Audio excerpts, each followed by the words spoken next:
3, 2, 1. Hey! Woo! Woo! Welcome in, internet folks. Much love, Magic the Gathering gamers, players, enthusiasts. Trav here bringing you the FAETHER VIAL deck, blue-red. It's like Splinter Twin. It is Splinter Twin. If that was your deck and it got axed, you should know about this deck. I'm sorry I didn't come out with it months ago. On this channel, I had it last year, and it's very, very good. Blue-red tempo deck.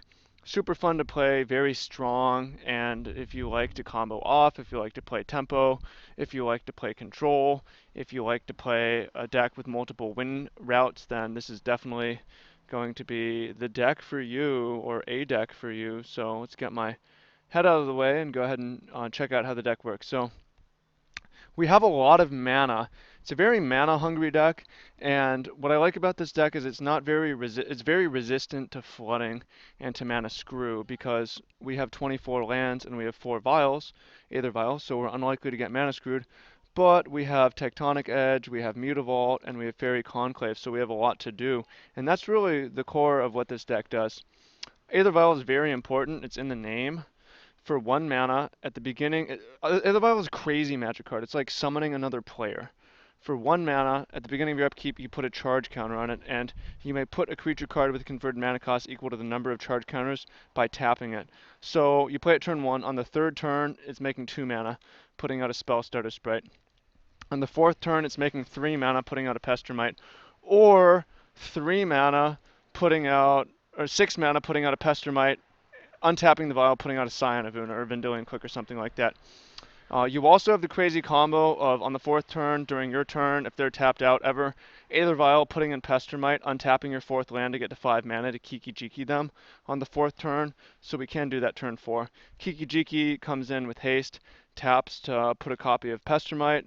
Pestermite comes in, taps and untaps Kiki Jiki, and you combo loop. So it's a really, really sweet combo that is flashy and just hard for them to interact with. And we're resistant to flood, right? We've got Conclave, which is a fairy, um, Mutavault for Sprite, and we'll get to the Tectonic Edges. So we've got everything about it is good so far.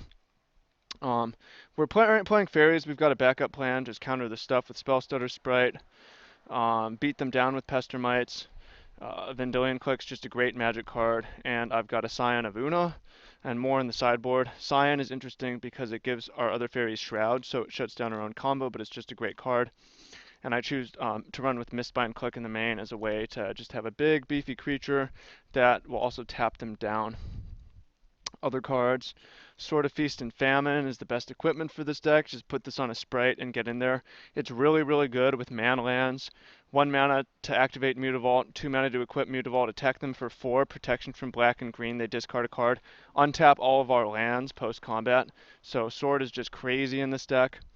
I'm also rocking a couple Spell Skites, great card in the modern format, hosing Infect and Bogles and good in other matchups, and also protects our combo. And then I'm playing Lightning Bolt because it is amazing filler. Just great red card if we're going to play red. I'm playing Serum Visions because it finds us what we need. And Remand, which is a counter that helps us draw cards, although Remand could maybe be Mana Leak or a Snapcaster Mage or a Snapcaster Mage maybe. It's not the best in our deck because we don't have that many instants or sorceries, but it's an option. So that's the core of the deck. Talk about sideboarding a little bit. So one of the main things against control is access to 4 tech edges, 4 Crucible of Worlds, going to 26 lands.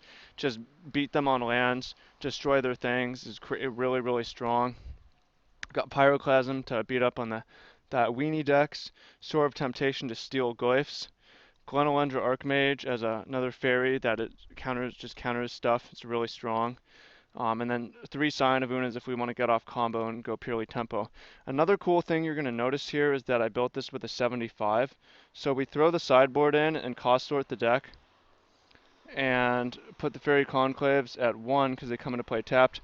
We're still having a very nice curve. So we can, if we want, curve up or curve down or just change the configuration. We've got access to sideboarded. We don't have sideboarded 1-drops. But we have sideboarded lands, we have sideboarded 2s, we have sideboarded 3s, we have sideboarded 4s. We have a whole lot of options to configure up or down as we choose. So that's the deck. It's really sweet. Already have match up on it, matches coming. Make sure to check those out. And if you want to know how to build Insano, awesome, sweet, modern, standard, legacy, pauper decks, then make sure to check out the deck tech or the deck building workshop, link in description, the ebook, link in description, deck mastery, and the decks out for Harambe and the Magic for Good free group. So go check that out, and I will see you inside. Much love. Have an amazing one. See you in the matches. Take care.